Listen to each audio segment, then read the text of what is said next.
Hello students, good morning all of you. आज हम अपना जो नेक्स्ट टॉपिक है वो डिस्कस कर रहे हैं और वो है होमोलोगस सीरीज। ठीक है, एग्जाम पॉइंट ऑफ व्यू से बहुत ही इंपॉर्टेंट है और इजी भी है। देखो तो अब ये यहाँ पर जो नाम में है होमो, होमो का मतलब होता है सेम एंड लोगस का मतलब होता है फंक्शनल ग्रुप। ठीक है, और सीरीज आप जानते ही हो ना, मैथ्स में पढ़ते हैं सीरीज का मतलब क्या होता है, कॉन्जुगेटिव होती है ना, एक रेगुलर जो टर्म होती है उसको हम सीरीज बोल देते हैं। तब इसको कैसे डिफाइन करूंगा, तो it may be defined as a group of organic compound,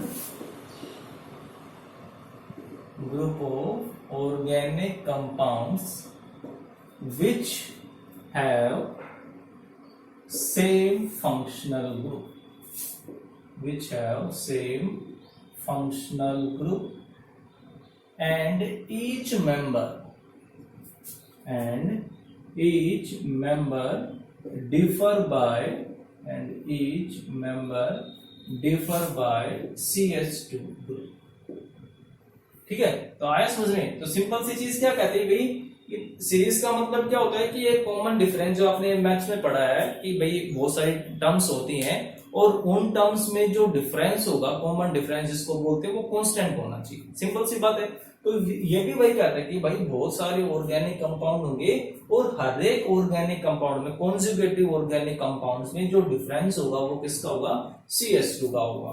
ठीक है, जैसे मैं बात करूं 1, 3, 5, 7, 9, तो ये जो नंबर्स हैं, अब हर एक नंबर के बीच में डिफरेंस कितने का है, 2 का डिफरेंस है। अगर मैं ये कहता कि 1, 3, 4, 7, 10, तो कह सकते हो कि एक सीरीज है। ये देखो सीरीज ही नहीं बनी, यहाँ पर जो डिफरेंस है वो कॉमन नहीं है।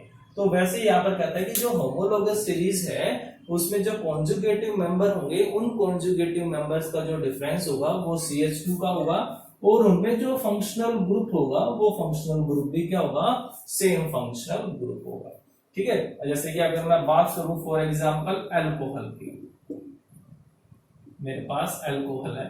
ठीक है, तो जैसे मैं फर्स्ट नंबर एक कार्बन का ही होगा, CH3OH, second member CH3CH2OH, third member CH3CH2 CH2OH। तो अब आप क्या दिख रहा है, यहाँ पर CH3 था, यहाँ पर चेक करो डिफरेंस किसका आया, CH2 का आया। अब इन दोनों को चेक करोगे तो डिफरेंस किसका है बेटा, CH2 का, है ना। तो ये 3 मेंबर ऐसे हो गए जो कि सीरीज में है और इन तीनों में फंक्शनल ग्रुप सेम है, इसलिए हम इसको क्या बोल देंगे, होमोलोगस सीरीज। समझ में, सीरीज का मतलब क्या होता है और होमोलोगस का मतलब क्या होता है। नेक्स्ट आता है हमारे पास कैरेक्टरिस्टिक्स ऑफ होमोलोगस सीरीज की। जो होमोलोगस सीरीज है उसकी कैरेक्टरिस्टिक्स क्या क्या होंगी, characteristics of homologous series, characteristics of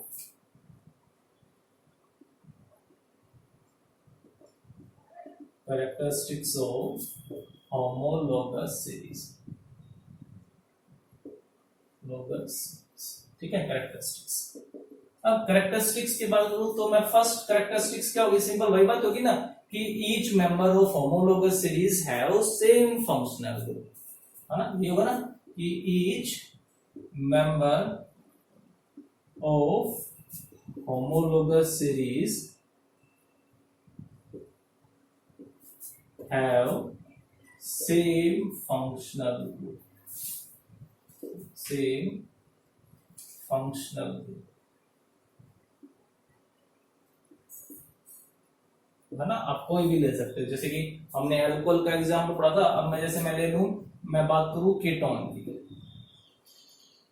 किसकी बात करता हूं, कीटोन। अब मैंने बताया था उस दिन कि जो कीटोन है, कीटोन में कम से कम कार्बन कितने होंगे, अगर आपको ध्यान है तो कम से कम 3 कार्बन हो सकते हैं, क्योंकि C डबल बॉन्ड हो, दोनों तरफ क्या होगा, कार्बन होगा। तो जो पहला मेंबर होगा कीटोन का वो 3 कार्बन का होगा, है ना। मैंने कहा था कि फंक्शनल ग्रुप बहुत अच्छे से पढ़ने हैं, मोस्ट इंपोर्टेंट है। तो ये अपना कीटोन जो कि 3 कार्बन का। अब जो इससे नेक्स्ट मेंबर होगा, जो कॉन्जुगेटिव मेंबर होगा, उसमें डिफरेंस किसका आएगा बेटा, CH2 का। इससे जो नेक्स्ट मेंबर होगा उसमें डिफरेंस किसका आएगा बेटा, CH2 का। ठीक है, तो ये क्या होगी, हमारे पास एक सीरीज होगी कीटोन की जिसमें फंक्शनल ग्रुप सेम है, so it is called homologous series. हो गया। नेक्स्ट आती है हमारे पास characteristics. Each member of homologous series is differ by CH2। Each member of homologous series differ by CH2 unit, है ना। ये हम पढ़ ही चुके हैं कि भाई जो डिफरेंस आएगा वो CH2 का आएगा, फंक्शनल ग्रुप सेम रहेगा बट डिफर होगा CH2 का। और अगर मैं मास की बात करूंगी, अगर मैं उस पूरे कंपाउंड का मास निकालूं तो सोच के बताओ कि पहला जो मेंबर है उसका मास और जो दूसरा मेंबर है उसके मास में कितने ग्राम का या कितने AMU का डिफरेंस आएगा। तो भाई CH2 का डिफरेंस है, अब CH2 का मास कितना होता है 12 और 2 14, तो और 14 AMU, जो मास का जो डिफरेंस आएगा वो कितने का आएगा 14 AMU का डिफरेंस होगा। क्लियर है। नेक्स्ट आते हैं हमारे पास कि जो ईच मेंबर होंगे, each member of homologous series, ये चीज है ना, ऑफ होमोलोगस का होना चाहिए, of homologous series are represented by same formula. हम उनको सेम फॉर्मूला से रिप्रेजेंट कर सकते हैं। जैसे मैं बात करूं भाई एल्केन की, तो एल्केन को रिप्रेजेंट करने का एक तरीका है ना CnH2n+2, है ना। एल्कीन की भी, एल्काइन भी, ऐसे एल्कोहल भी कर सकते हो आप, कोई भी किसी को भी हम रिप्रेजेंट कर सकते हैं। एल्कोहल में क्या करते हैं बेटा, एक H को हटाते हैं और उसकी जगह क्या आ जाता है OH आ जाता है। तो फॉर्मूला क्या बनेगा CnH2n+1OH, ये आ गया हमारे पास। ठीक है, तो कोई भी हो सकता है, एल्डिहाइड है, कीटोन है, कार्बोक्सिलिक एसिड है, तो सभी को हम एक जनरल फॉर्मूले से रिप्रेजेंट कर सकते हैं।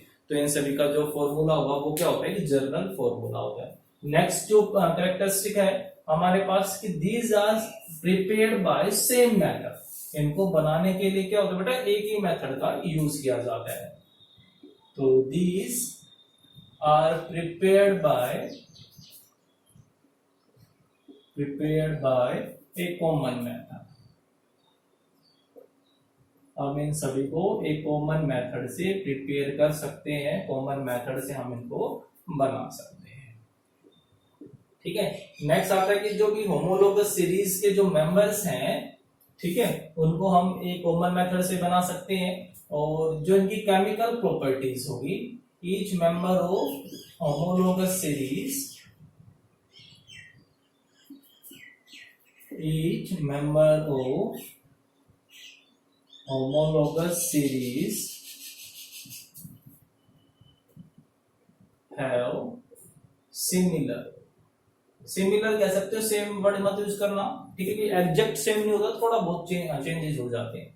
हैव सिमिलर केमिकल प्रॉपर्टीज, ठीक है, तो थोड़ा बहुत मतलब ना के बराबर चेंज होता है, वरना इनकी जो केमिकल प्रॉपर्टीज होती हैं लगभग एक जैसी होती है। मैंने कहा था ना कि जो केमिकल प्रॉपर्टी किस पे डिपेंड करती है, फंक्शनल ग्रुप पे, और फंक्शनल ग्रुप सेम है तो केमिकल प्रॉपर्टीज भी क्या होंगी, इनकी सेम होंगी। अगर बात करें इनकी फिजिकल प्रॉपर्टीज, अगर हम बात करें तो इनकी फिजिकल प्रॉपर्टीज क्या होंगी कि जो फिजिकल प्रॉपर्टीज होंगी उनमें रेगुलरली चेंज आता है। ठीक है, each member of homologous series have different physical properties,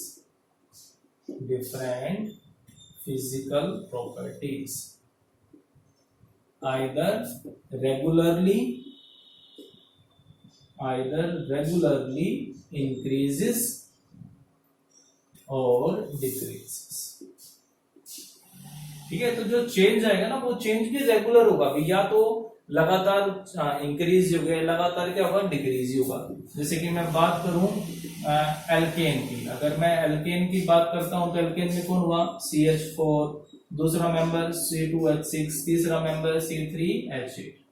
ठीक है, तो ये लगातार हो गए। तो अगर मैं बात करूं इनके मास की, तो मास सेम कोई ना है, फिजिकल प्रॉपर्टी में मास क्या हो रहा है, लगातार बढ़ रहा है। अगर मैं बात करूं साइज की, नंबर ऑफ कार्बन एटम्स बढ़ रहे हैं, हाइड्रोजन बढ़ रहा है, तो साइज भी क्या होगा, इंक्रीज। तो साइज भी रेगुलरली क्या हो रहा है, इंक्रीज हो रहा है। ठीक है, तो ऐसी सोल्यूबिलिटी है वो साइज बढ़ने से क्या होती है, डिक्रीज होती है।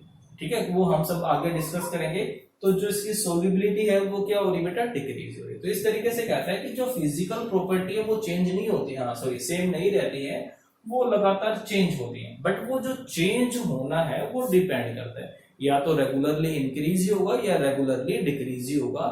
और जो केमिकल प्रॉपर्टीज हैं वो बिल्कुल सेम रहती हैं, क्योंकि जो केमिकल प्रॉपर्टीज होती हैं वो किस पे डिपेंड करती है, फंक्शनल ग्रुप पे। तो जब फंक्शनल ग्रुप सेम है तो केमिकल प्रॉपर्टीज भी सेम तो होंगी। ठीक है बेटा, तो ये हो जाएगा ना। तो ये आपने अच्छे से याद करना है, और इसमें जो भी डाउट हो वो मुझसे पूछ सकते हो। Okay, thank you.